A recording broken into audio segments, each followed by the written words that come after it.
Hello everyone, welcome back to my channel. তো আজকে তোমাদের 5 মিনিটে কীভাবে ঝটফট শাক রান্না করা যায়, শাক ভাজি করা যায় সেটাই দেখাবো। তো প্রথম হচ্ছে আমরা শাকগুলো সিদ্ধ করে নিয়েছি। এখানে মিষ্টি কুমড়া, লাউ শাক এবং বিভিন্ন ধরনের পাঁচ মিশালো শাক রয়েছে। তো শাকগুলো আমরা সিদ্ধ করে নিয়েছি প্রথমেই, এবং তারপরে হচ্ছে কড়াইতে তেল বসিয়ে দিয়েছি এবং তেল দিয়ে সেখানে হচ্ছে আমরা প্রয়োজনীয় যেই রসুনগুলো ছিল সেগুলো হচ্ছে দিয়ে দিয়েছি। আজকে আমরা রসুন এবং পেঁয়াজ দিয়ে হচ্ছে শাকটা ভাজি করেছি।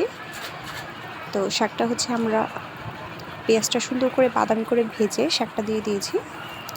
খুবই সুন্দর করে হচ্ছে আমরা এখন শাকটার সাথে বাগারটা নাড়াচাড়া করে নেব, একদম মিক্স করে নেব। তো এখন দেখো কত সুন্দর লাগছে, শাকটা একদম সবুজ দেখাচ্ছে। খুবই মজা হয়েছিল এই রান্নাটা। তো দেখো আমাদের কিন্তু প্রায় হয়ে গিয়েছে। খুবই সুন্দর লাগছিল, একদম সবুজ হয়েছে।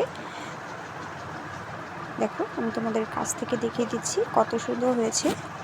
খেতেও কিন্তু অসাধারণ হয়েছিল। আমার তো মনে হয় আবারও শাক ভাজি খেতে ইচ্ছে করছে। তো আমাদের শাক কিন্তু হয়ে গিয়েছে, আমরা হচ্ছে এই পর্যায়ে হচ্ছে নামিয়ে নিয়েছি। দেখো কত সুন্দর লাগছে, একদম সবুজ হয়েছে। কার কার মিষ্টি কুমড়া শাক খেতে ভালো লাগে কমেন্টে জানিয়ে দিও।